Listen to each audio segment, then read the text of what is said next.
سوال یہ پوچھا گیا کہ آب زمزم کی چائے بنا کر یعنی کہوہ بنا کر دودھ شامل اس میں کیا جائے یا سمپل ہی اس کا کہوہ بنا کر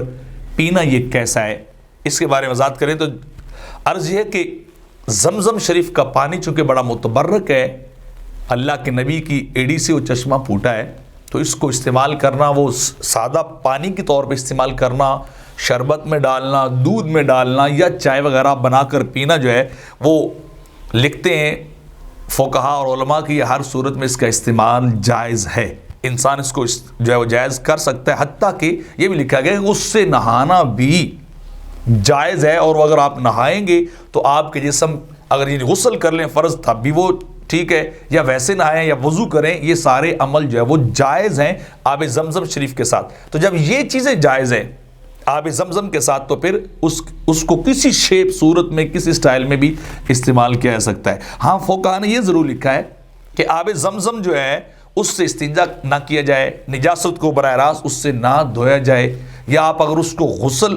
نہانے کے لیے استعمال کرتے ہیں تو ادب کا تقاضا یہ ہے کہ اس کو عام غسل خانے میں واش روم میں استعمال نہ کریں کہ وہ گندی نالیوں میں جائے، بلکہ اسے کسی پاک جگہ پہ لے جائیں، وہاں آپ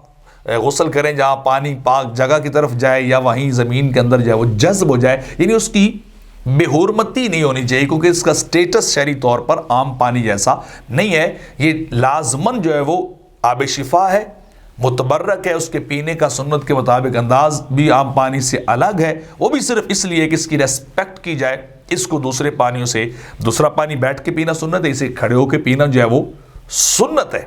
تو لہٰذا آپ اس کو چائے بنا لیں یا کوئی اور چیز کر لیں، وہ ہر صورت جو ہے وہ جائز ہے۔ در مختار کے اندر بھی اسی مسئلے کو بیان کیا گیا ہے، اور فتاوی رضویہ شریف کے اندر بھی اسی مسئلے کو بیان کیا گیا کہ آب زمزم متبرک ہے، اس لیے غسل کرنے میں پانی نجس جگہ نہ جائے، اس کا احتیاط ہو، اس طرح کھانے پینے میں لانے پر بھی احتیاط رکھے کہ کوئی نجس چیز نہ ملے، باقی اس کا استعمال ہر صورت میں جائز ہے۔